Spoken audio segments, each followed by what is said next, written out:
y bienvenidos a todos a este espacio en el que los actores de la atención centrada en la persona nos comparten su experiencia y sus conocimientos. A continuación, vamos a hablar sobre el impacto de la inteligencia artificial en el mundo de la salud y los beneficios y desafíos que esto representa para la cultura de la atención centrada en la persona.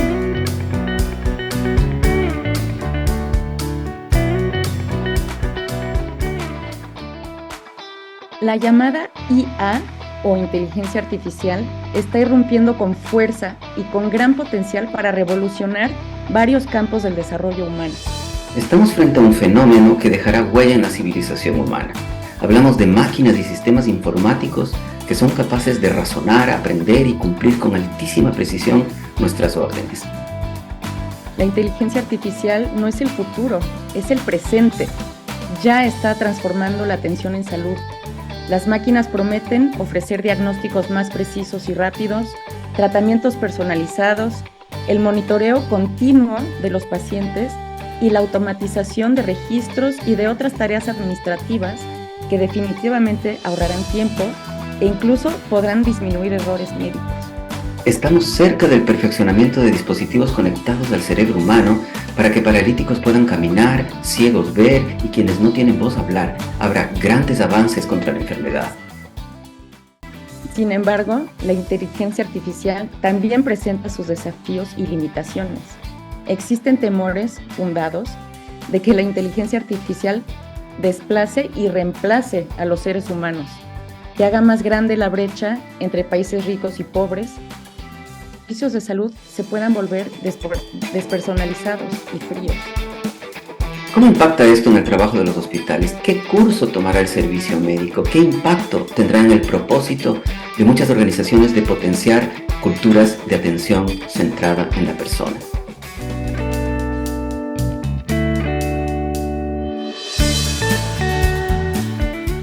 Saludos, gracias por acompañarnos en este espacio de Plainly. Para hablar de este tema, nos acompañan hoy dos altos directivos de organizaciones afiliadas a Plainly. Tenemos la presencia de Pablo Max Ruiz, quien es el gerente general del Grupo Hospitalario La Paz de Guatemala, organización que entrega servicios de salud a una red de 7 hospitales, los cuales trabajan bajo la filosofía y procesos de atención centrada en la persona. También está con nosotros el doctor Antonio Lopera. Él es el director del Hospital Pablo Tobón Uribe de Medellín, en Colombia. Esta organización, fundada en 1970, es uno de los referentes en la comunidad de hospitales de América Latina, por sus numerosas acreditaciones, reconocimientos y buenas prácticas.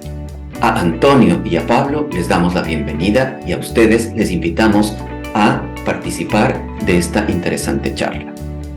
La inteligencia artificial ha irrumpido, como decíamos, con fuerza inusitada.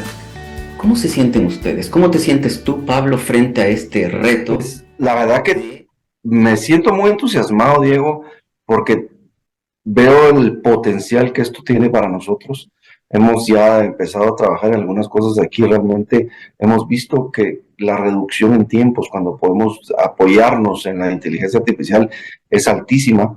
Y obviamente pensando en la atención centrada a la persona, eso nos ayuda a que nuestra gente, en vez de sentirse desplazada, tenga la capacidad o el tiempo para ahora dedicarse un poquito más a dar ese servicio centrado a la persona, esa atención se puede aún más. Sin embargo, creo que también me preocupa mucho el tema de que ahora la gente todo se lo pregunta le decimos nosotros aquí San Google, pero ya hay tantas inteligencias artificiales por todos lados que toda la gente se lo empieza a preguntar y lo toman con fe ciega.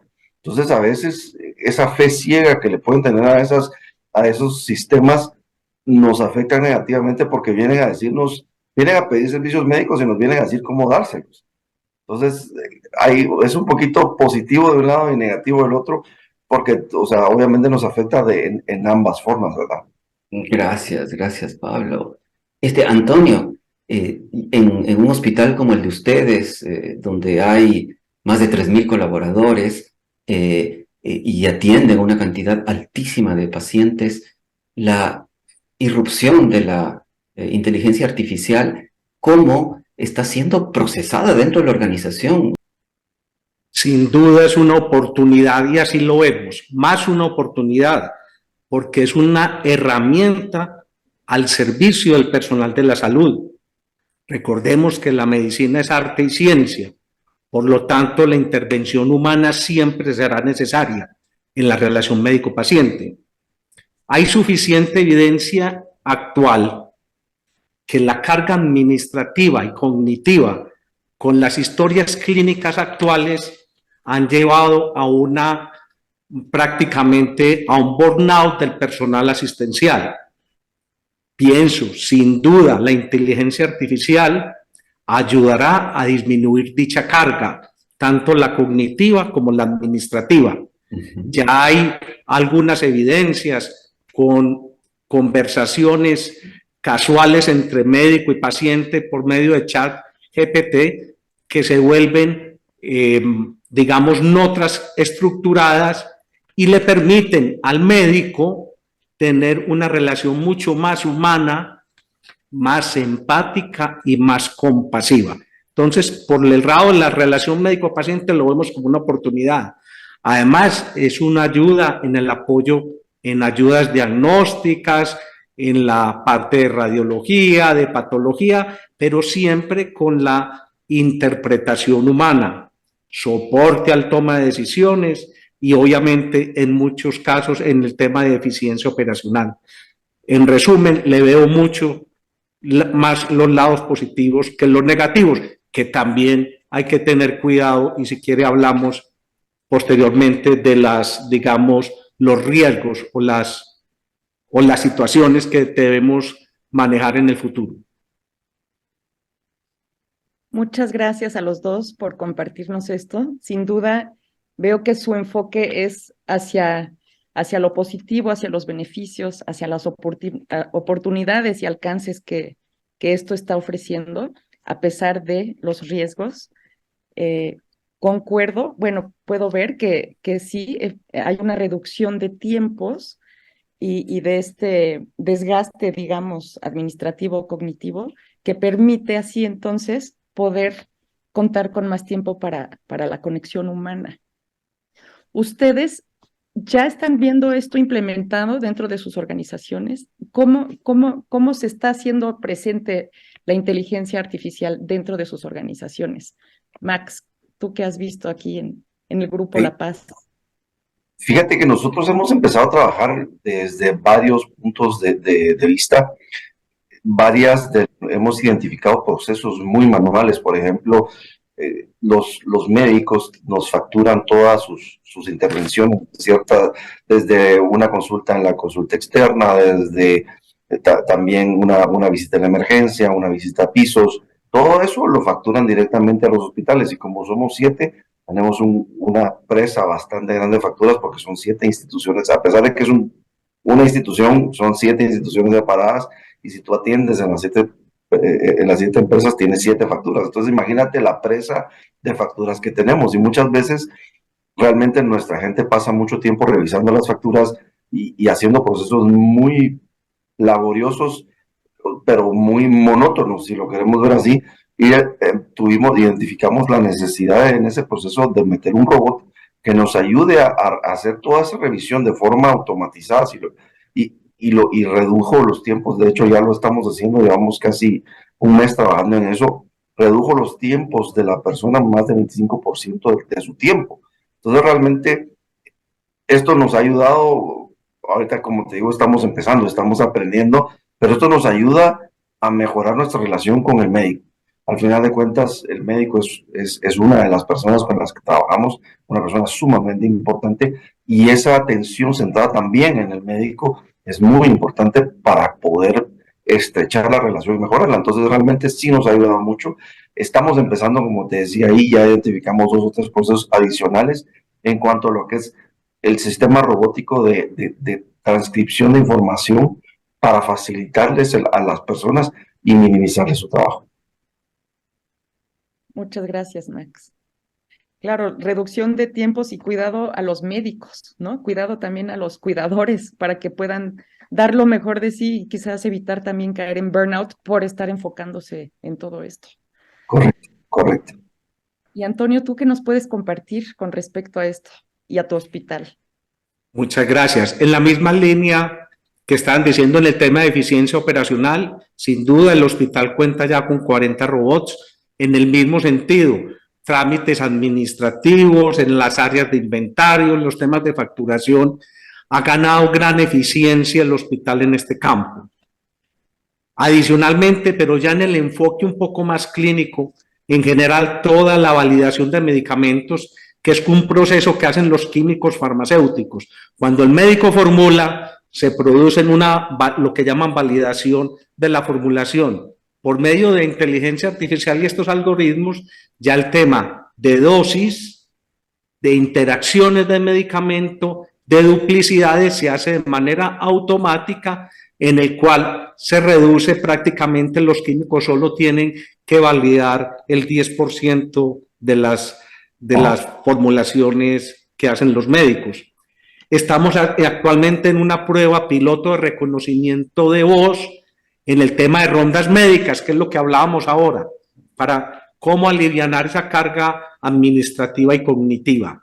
Lo mismo que tenemos ya unos algoritmos para deterioro clínico temprano, los monitores de signos vitales conectados a la historia clínica y basado en ciertos parámetros, si se salen, se generan unas alarmas y se activan lo que se conocen como equipos de respuesta rápida. Eso nos ha ayudado. Tenemos también tableros de gestión en línea, tanto operativas para el funcionamiento del hospital.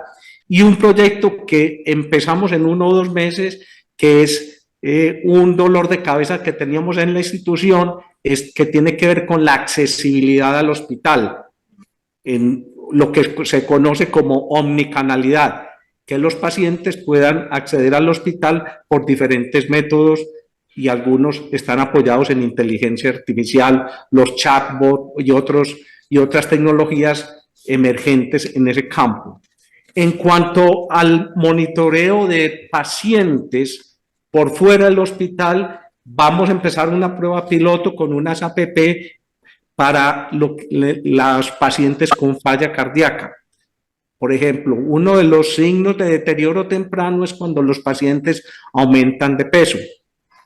Entonces, ya se genera posiblemente una comunicación entre el equipo asistencial y el paciente para cuando se deteriore tempranamente la descompensación, pueda actuarse de manera temprana. Esos son los proyectos. Hay muchos más, pero esos son los que estamos como trabajando en este momento en el hospital. Gracias, Antonio. Gracias por compartir esta forma en que la inteligencia artificial ya se está aprovechando en el Hospital Pablo Tobón Uribe. Pablo, tú que lideras una organización con 7 hospitales y que van navegando en este camino de entregar los mejores servicios seguros, empáticos a los pacientes, ¿qué viene en el futuro? ¿Cómo visualizas tú que la inteligencia artificial va a modificar quizá la experiencia tanto de pacientes, pero también el personal, los familiares? ¿Qué está en el futuro del Grupo La Paz frente a la inteligencia artificial? Ok, te cuento, Diego, nosotros realmente creo que tal vez empezamos un poco tarde, pero ya nos hemos metido bastante en el tema de todo lo que es la inteligencia artificial. Como les comenté al principio, ya tenemos robots. Ahorita estamos trabajando de la mano de una institución mundial para empezarnos a meter cada vez más en esto. Estamos unificando nuestra información porque la idea es, siendo en Guatemala un país pequeño, pero con tanta riqueza que tenemos en el hospital, la idea es hacer metaanálisis de la información que tenemos, porque ahí es donde tenemos que entrar hacia nuestras entrañas, conocerlas cada vez mejor, porque de ahí es donde viene lo que podemos nosotros dar de aquí en adelante.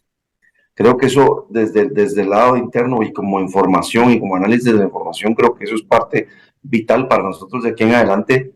Y creo yo que tal vez nuestro reto es cómo esa inteligencia artificial nos va a ayudar a acelerar los diagnósticos, no solo en el sentido del análisis, sino también en el sentido de que también los doctores puedan utilizar la inteligencia artificial como una segunda opinión, para que ellos hagan su análisis, lo conozcan, lo analicen y después haya una segunda opinión robótica, si lo quieres ver así, que te diga, mira, sí, vas en buen camino, o mira, mi análisis fue otro, y te ayude a hacer introspección y a encontrar si vale la pena seguir en ese punto o buscar una diferente solución a los diagnósticos, ¿verdad?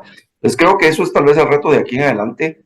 Sabemos de la necesidad que tenemos y la idea es cada vez meternos más a eficientar procesos manuales para centrarnos cada vez más en la persona y poderlos atender mejor. Gracias, gracias, Pablo. Antonio, ¿va a ser primero la inteligencia artificial y después el médico va a ser un administrador de esa inteligencia artificial? Me refiero a ese punto en particular. ¿Qué visualizas tú? ¿Cuál va a ser el papel de los médicos cuando tengamos frente a la posibilidad de diagnóstico a una inteligencia que tiene mucha mayor información que cualquier humano? ¿Cómo lo visualizas? Como le dijimos en la introducción, yo siento que la inteligencia artificial es una oportunidad, un apoyo. Prácticamente la interfase humana siempre será necesaria, sin duda, no me queda la menor duda, pero sí nos puede ayudar, porque va a recoger información, como lo dice, muy vasta, muchas veces de muchas fuentes, pero hay que tener también cuidado. Y uno de los cuidados, por eso la necesidad de la interfase humana. Por ejemplo, el sesgo de diseño. Si un algoritmo tiene un sesgo de diseño, van a afectar a millones de personas. Diferente en una relación médico-paciente individual, porque nos podemos equivocar, pero me estoy equivocando con una persona. La parte de lo que llaman, muchas veces son entrenados de manera que se conoce técnicamente como in silico, o sea, sin pacientes reales. Entonces, yo creo que hay que ser muy cuidadoso. Insisto, serán una gran ayuda, pero siempre necesitará esa interfase de interpretación de los hallazgos. El hospital tiene una visión estratégica que nosotros vemos como hospital digital. Y ese hospital digital tiene 9 estrategias.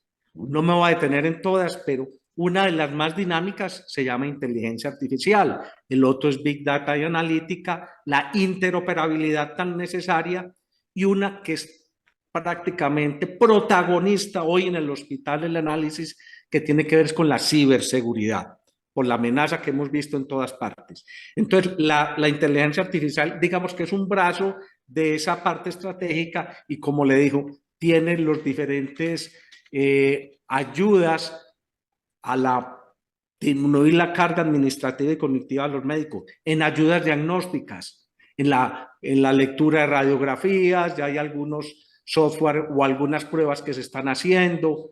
Hay un software que nosotros tenemos para reclutamiento de pacientes, que nos han apoyado un tercero que llama Clinerium, que nos ayuda a ingresar pacientes a los ensayos clínicos, ¿no? Los usos son muchos, lo mismo que posiblemente va a tener en dermatología, en patología, y como lo dijiste, cada vez van aprendiendo más y cada vez nos van a ayudar.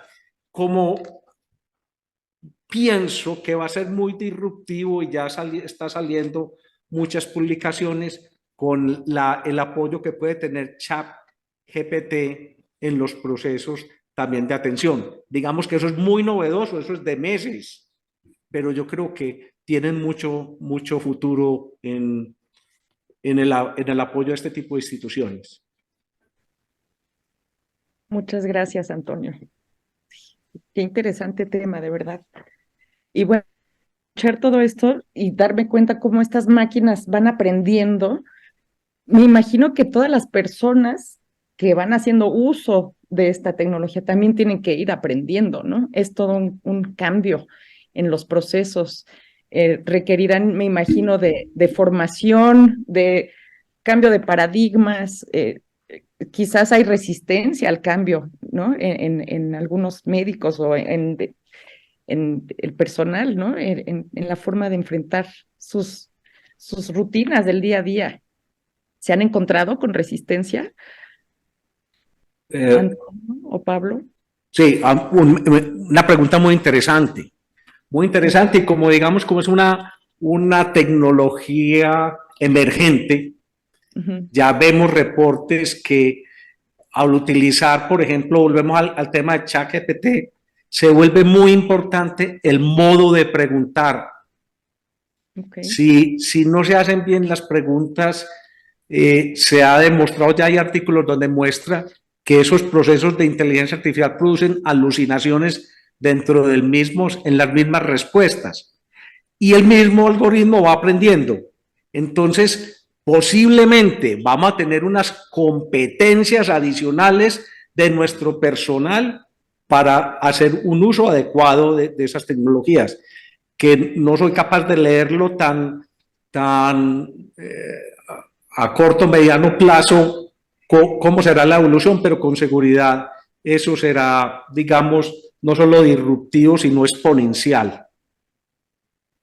Muchas gracias, Antonio, por tu comentario, por tu respuesta. Y ahora me gustaría preguntarte a ti, Pablo, ¿tú percibes alguna resistencia ante todos estos cambios por parte del personal del Grupo La Paz? Pero fíjate que he estado pensando en eso que me estás diciendo y te digo, la primera persona que a veces he sentido yo que a veces tiene un poquito de resistencia a ese cambio, te tengo que ser honesto, a veces soy yo el que resiste ese cambio. O sea, de todo lo que has venido aprendiendo durante tu vida, es un cambio tan radical y tan profundo que yo por lo menos me niego a pensar que el ser humano deje de ser tan omnipresente en todas las cosas que se está haciendo. Omnipresente me refiero a que siempre estamos en alguna otra cosa.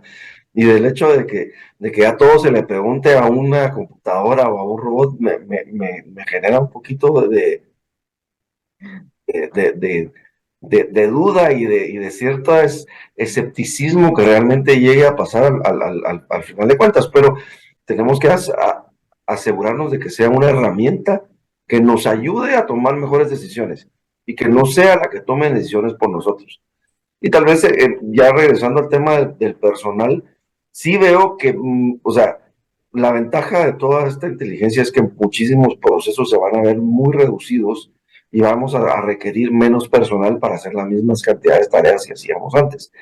Sin embargo, creo que una de las cosas importantes, y estando afiliados con ustedes, con Plaintree, o sea, nuestra labor como equipo gerencial y como equipo líder del hospital es hacerle ver a nuestro equipo que el hecho de que pierdan ciertas cosas que hacían durante su día a día ya no quiere decir que, miren, ya no los queremos, sino que simplemente su trabajo se va a ver transformado y vamos a estrechar aún más las relaciones humanas. Porque al final de cuentas, eso es, creo que ahí es donde tenemos que migrar, a estrechar nuestras relaciones humanas, dado que nuestro trabajo del día a día, nuestro trabajo manual, ya no lo está haciendo alguien más. Entonces creo que nuestro reto es ese. Creo que sí va a haber, por lo menos al principio, mucho miedo de, me voy a quedar sin trabajo porque ya no tengo nada que hacer. Pero creo que, o sea, una vez logremos hacerles entender que no es eso, sino que vamos a cambiar nuestra forma de trabajar, creo que la gente va a ir aceptando ese cambio. Ay, muchas gracias por tu honestidad, Pablo, ¿no? Empezando por uno mismo, sí, a veces nos resistimos a esto. Pero bueno, en resumen, sí, puede ayudar a tomar mejores decisiones y a estrechar las relaciones humanas, si le damos un buen uso a todo esto. Correcto.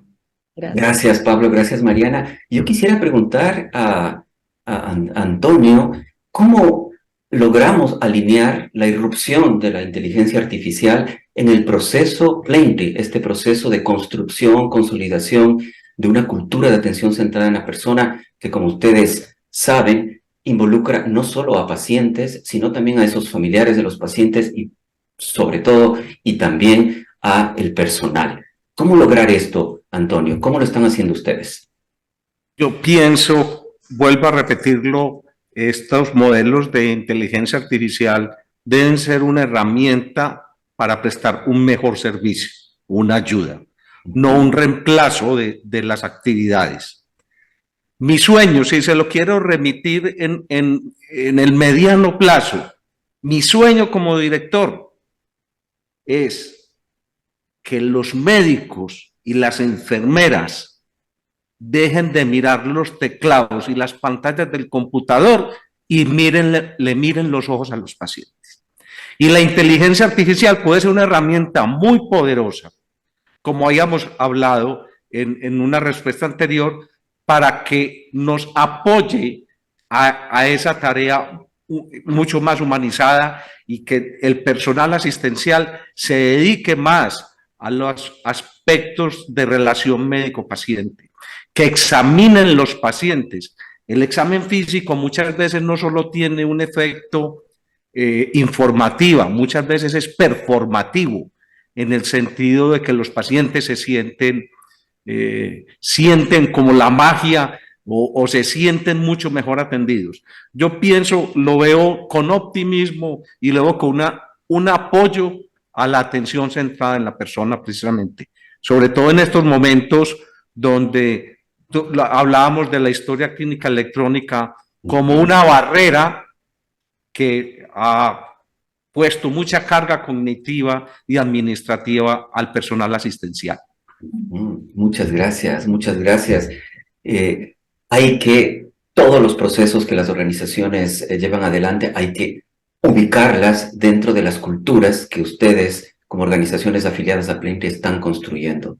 Pablo, ¿cómo ustedes, afiliados también a Plenty, llevan este proceso para no desvincular esto que está presente, la inteligencia artificial, con este trabajo de atender un grupo de criterios, un conjunto de criterios para potenciar, construir y mantener esta cultura de atención centrada en la persona? Ok, mira, yo creo que al final de cuentas nosotros estamos tanto en la inteligencia artificial como en el tema de Plenty que estamos ahorita empezando con ustedes. Creo que todo esto es un proceso que está iniciándose y la idea es, cabal, ahorita estamos optimizando nuestros procesos y nuestro mensaje y o sea, todo lo que estamos tratando de hacer es ayudar, o sea, hacer que la persona o que nuestras enfermeras, nuestros doctores pasen más tiempo en el piso.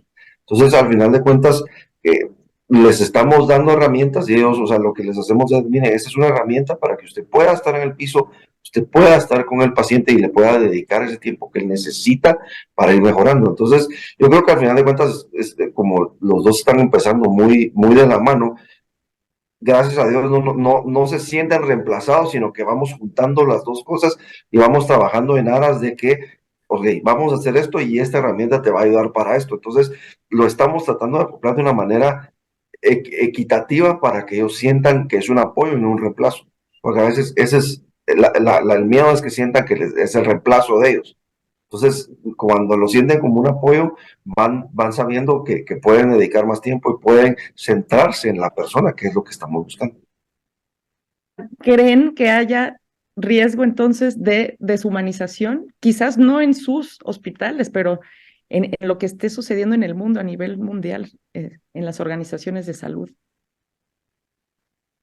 Yo pienso que puede haber deshumanización si dejamos estos procesos sin un adecuado manejo y sin tener claros los alcances y las limitaciones. Yo creo que ahí sí, si dejamos eso libre, yo creo que se puede presentar. Y de todas maneras, esto no va a tener amenazas. Hablábamos anteriormente que se puede presentar, por ejemplo, un sesgo de diseño de un algoritmo.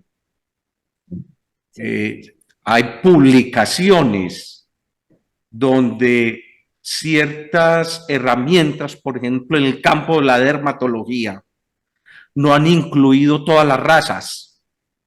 Okay. Entonces, el efecto, digamos, el resultado no es igual en toda la población.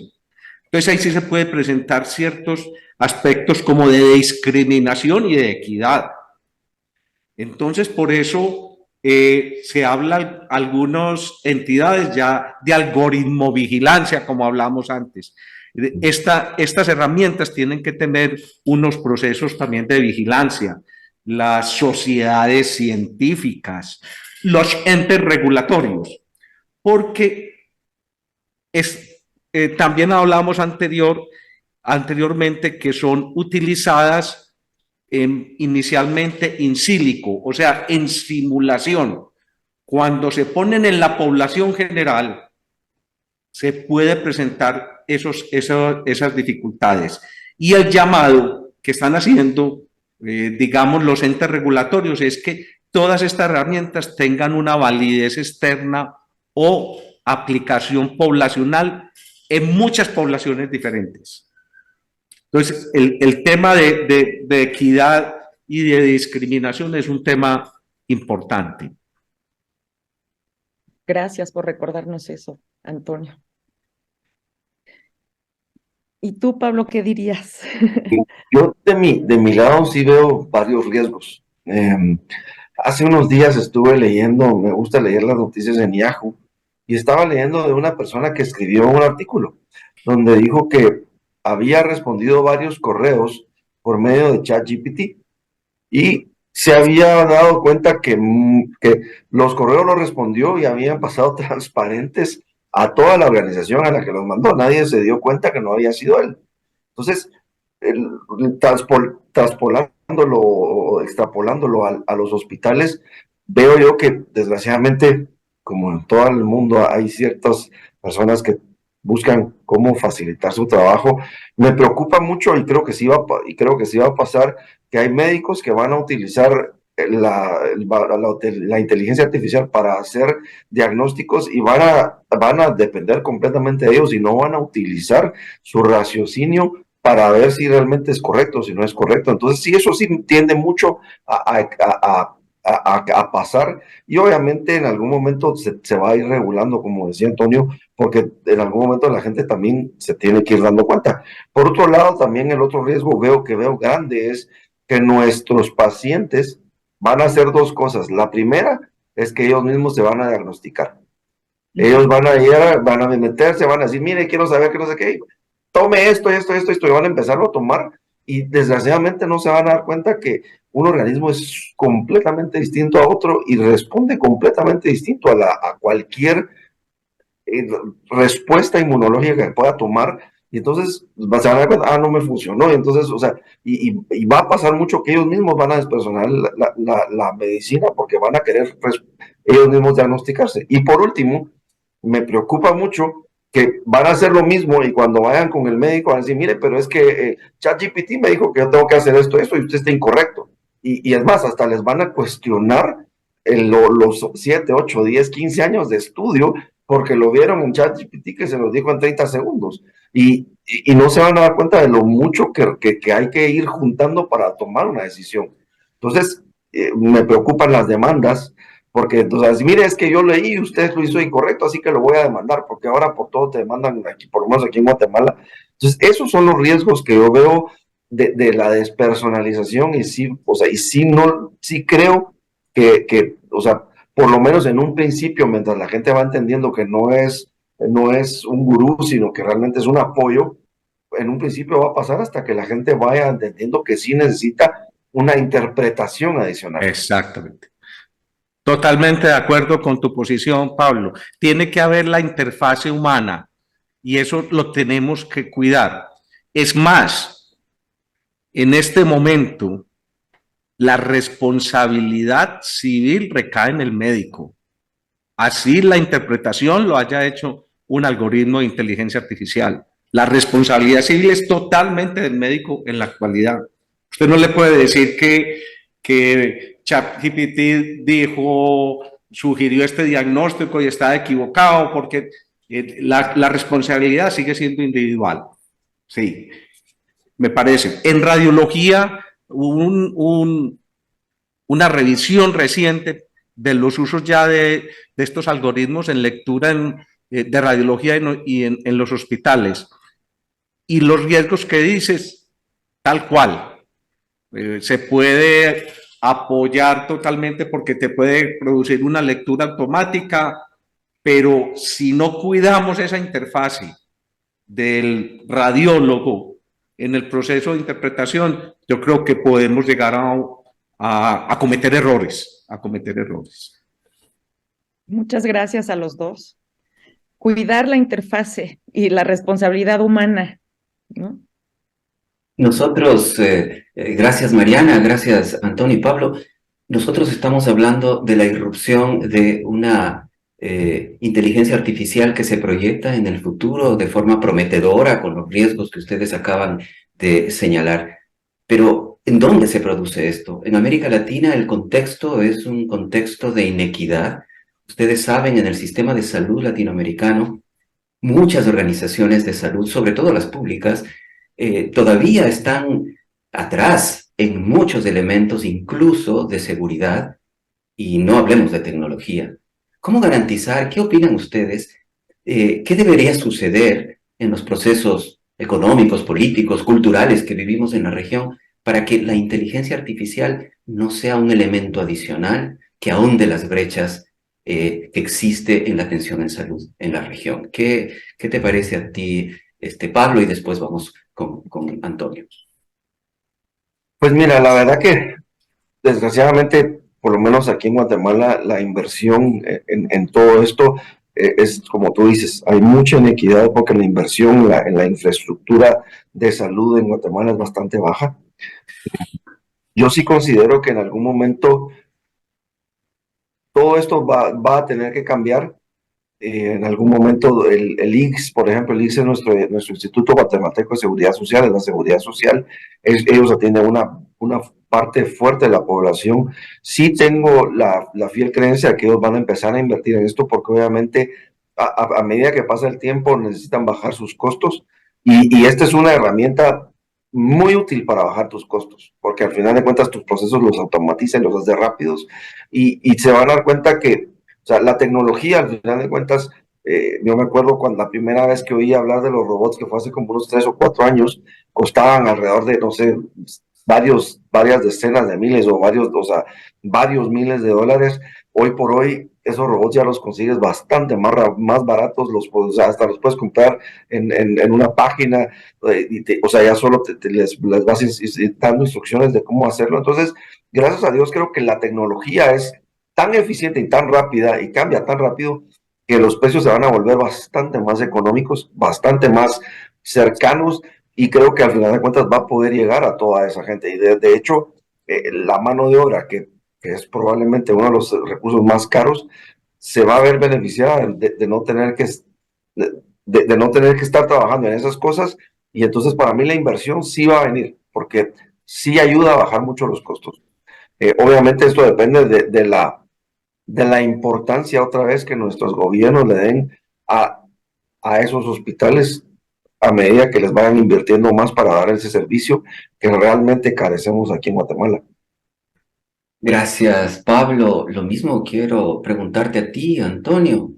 En Colombia, en Perú, en Ecuador, bueno, en toda la región, tenemos estas brechas, las cifras lo dicen, la evidencia está presente y la inteligencia artificial está irrumpiendo y podría generar esta brecha mayor. Hospitales privados muy desarrollados con inteligencia artificial frente a hospitales públicos que atienden a alguna sola población con retrasos importantes en esto. ¿Cómo podemos influir en este tema desde la posición de liderazgo que, por ejemplo, tiene tu hospital en Colombia? Sí, me parece muy importante y el sistema colombiano con seguridad tiene muchas oportunidades de mejora, pero tiene un sistema de prácticamente cobertura universal por un sistema de aseguramiento.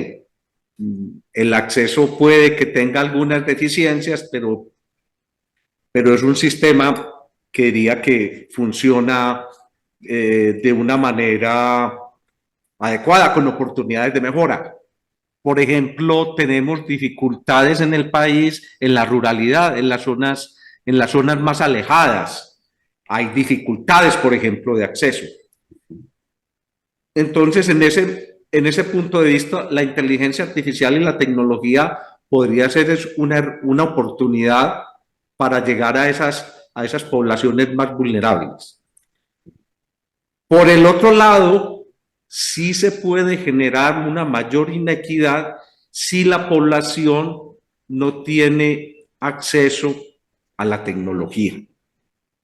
Porque en el futuro va a haber mucho el tema de sensores, lo que llaman el Internet de las cosas, y muchas veces va a haber una porción de la población o que no tenga acceso o que no la sepa interpretar.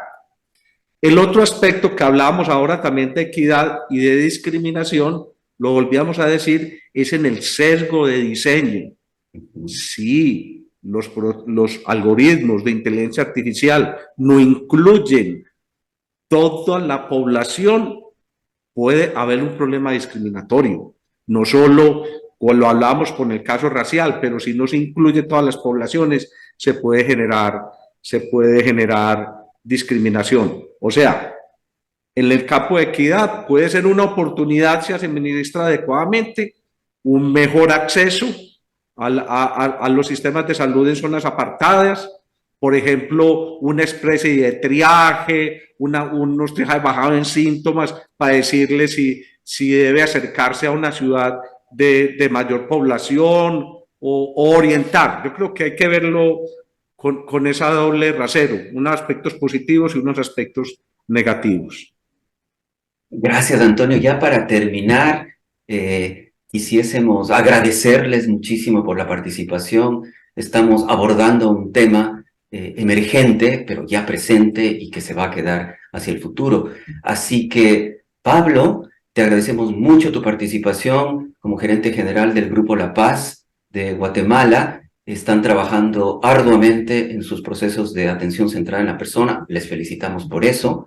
Y también queremos agradecer y felicitar agradecerte por tu participación, Antonio, director general del Hospital Pablo Tobón Uribe de Medellín, Colombia, por estas valiosas aportaciones, estas valiosas ideas sobre la presencia de la inteligencia artificial. Quiero agradecerles y comprometer a nuestro público, a quienes nos miran, a seguir participando en estos espacios. Gracias a todos por acompañarnos. Esperamos verlos en nuestra próxima mesa de diálogo en la que abordaremos otro tema vital de la atención centrada en la persona. Si desea comunicarse con nosotros, aquí les ofrecemos en pantalla nuestra dirección de correo electrónico. ¡Hasta pronto!